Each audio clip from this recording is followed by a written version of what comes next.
When I think about dreams, like many of you, I think about this picture. I was 8 when I watched Neil Armstrong step off the lunar module onto the surface of the moon. I'd never seen anything like it before, and I've never seen anything like it since. We got to the moon for one simple reason. John Kennedy committed us to a deadline. And in the absence of that deadline, we would still be dreaming about it. Leonard Bernstein said, 2 things are necessary for great achievement: a plan and not quite enough time.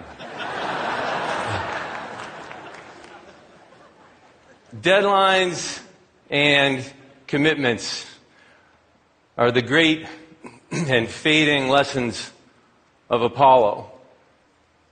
And they are what give the word moonshot its meaning. And our world is in desperate need of political leaders willing to set bold deadlines for the achievement of daring dreams on the scale of Apollo again. When I think about dreams, I think about the drag queens of LA and Stonewall and millions of other people risking everything to come out when that was really dangerous. And of this picture of the White House lit up in rainbow colors. Yes.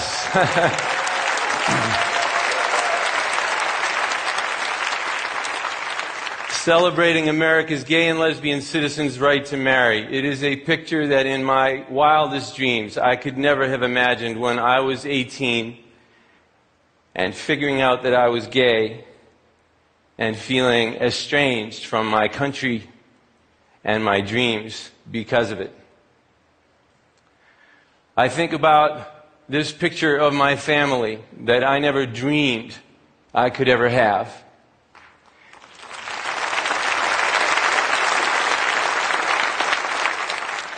And of our children holding this headline I never dreamed could ever be printed about the Supreme Court ruling. We need more of the courage of drag queens and astronauts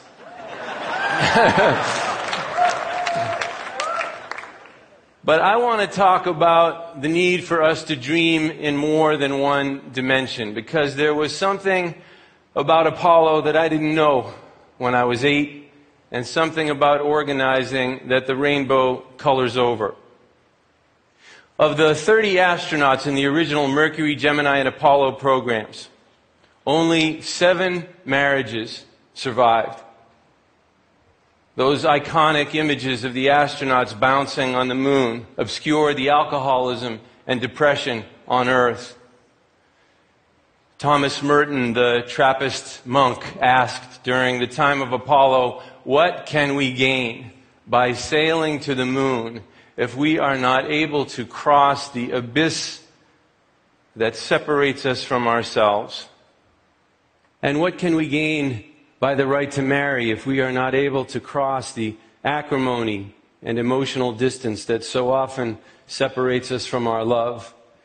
And not just in marriage. I have seen the most hurtful, destructive, tragic infighting in LGBT and AIDS and breast cancer and nonprofit activism, all in the name of love.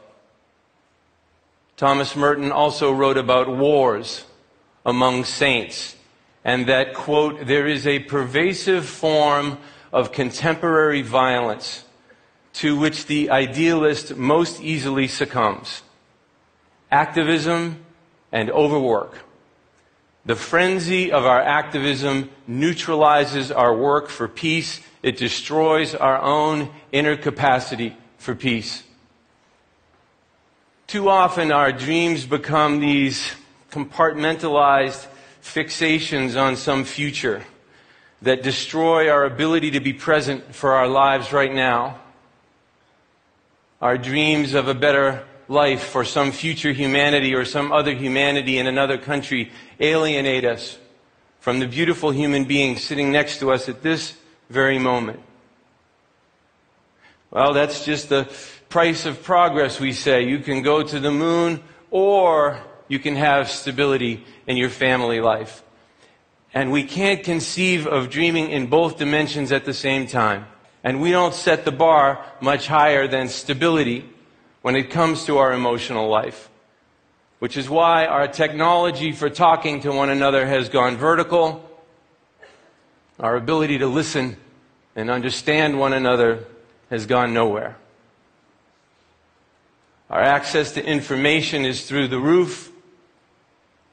Our access to joy, grounded.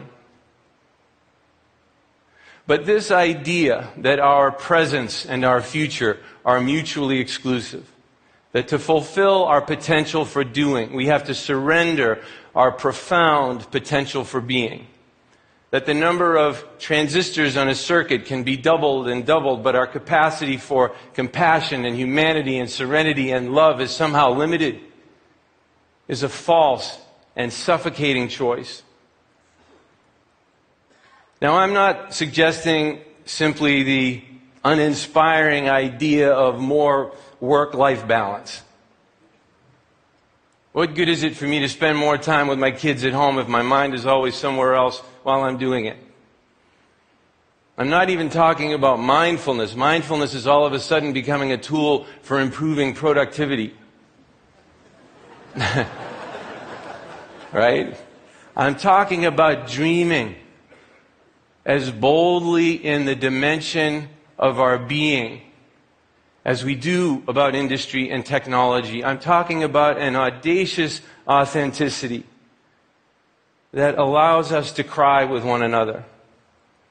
A heroic humility that allows us to remove our masks and be real.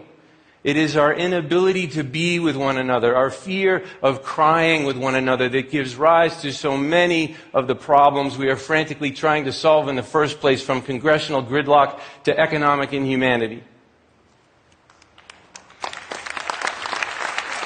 I'm talking about what Jonas Salk called an epic B, a new epoch in which we become as excited about and curious about and scientific about the development of our humanity as we are the development of our technology. We should not shrink from this opportunity simply because we don't really understand it. There was a time when we didn't understand space, or because we're more used to technology and activism. That is the very definition of being stuck in a comfort zone. We are now very comfortable imagining unimaginable technological achievement. In 2016, it is the dimension of our being itself that cries out for its fair share of our imagination. Now, we're all here to dream, but maybe if we're honest about it, each of us chasing our own dream. You know, looking at the name tags to see who can help me with my dream. Sometimes looking right through one another's humanity. I can't be bothered with you right now. I have an idea for saving the world. Right? Years ago, once upon a time, I had this beautiful company that created these long journeys for heroic civic engagement. And we had this mantra: human, kind, be both. And we encouraged people to experiment outrageously with kindness. Like, go help everybody set up their tents. And there were a lot of tents. Go buy everybody popsicles. Go help people fix their flat tires, even though you know the dinner line is going to get longer. And people really took us up on this, so much so that if you got a flat tire on the AIDS ride, you had trouble fixing it because there were so many people there asking you if you needed help. For a few days, for tens of thousands of people, we created these worlds that everybody said were the way they wished the world could always be.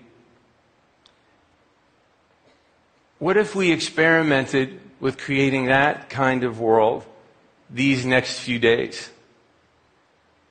And instead of going up to someone and asking them, what do you do? Ask them, so what are your dreams? Or what are your broken dreams? You know, tend to each other's dreams.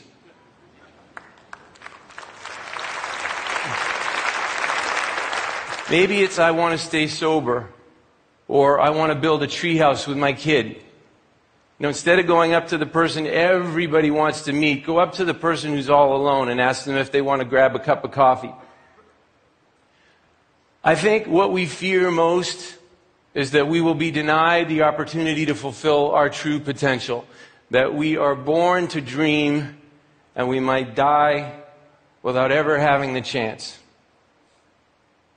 Imagine living in a world where we simply recognize that deep existential fear in one another and love one another boldly because we know that to be human is to live with that fear.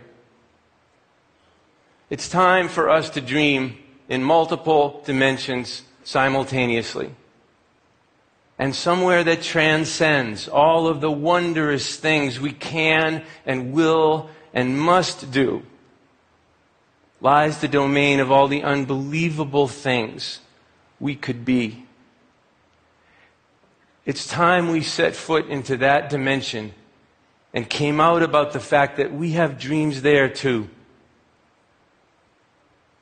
If the moon could dream, I think that would be its dream for us.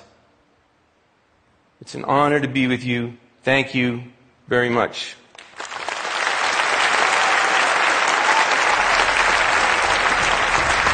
Thank you.